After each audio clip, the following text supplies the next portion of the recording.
ترقی کا راز۔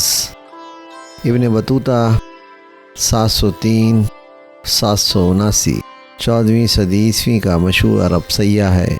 اس کا پورا نام شمس الدین محمد بن عبداللہ بن محمد بن ابراہیم اللاواتی ہے۔ وہ مغرب کے شہر طنجہ میں پیدا ہوا۔ اس نے 3 بار دنیا کے سفر کیے جن کی مجموعی مدت 29 سال ہے۔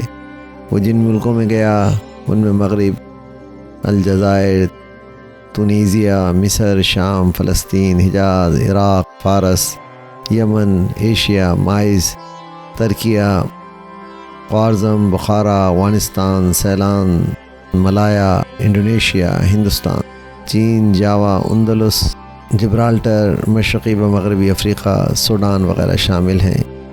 ابن بطوطہ نے 1325 ہجری سے 1352 کے دوران 3 عالمی سفر کیے۔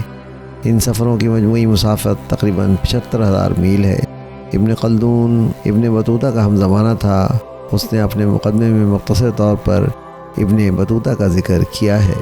ابن بطوطہ نے اپنے سفر کے حالات پر کتاب لکھی جس کا نام تحفۃ النظار فی غرائب الامصار و عجائب الافسار، تاریخ اور جغرافیہ سے متعلق ہے۔ یہ اہم کتاب ہے، آج اپنے موضوع پہ انتہائی مشہور کتاب بن چکی ہے، تاہم ابتدائی 500 سالوں تک وہ محض ایک مخطوطہ کی صورت میں الجزائر کے کتب خانے میں پڑی رہی۔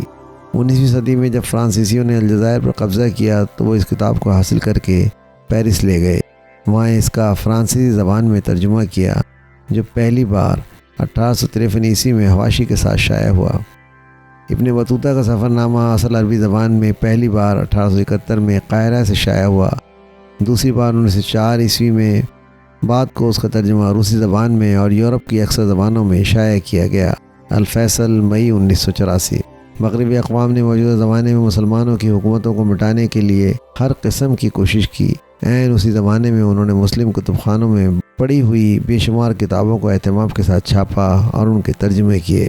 انہوں نے سیاست کے معاملے کو الگ رکھا اور علم کے معاملے کو الگ۔ یہ کسی قوم کی زندگی کی پہچان ہے اور اسی میں قومی ترقی کا راز چھپا ہوا ہے۔ اسباق تاریخ، مولانا وحید الدین خان۔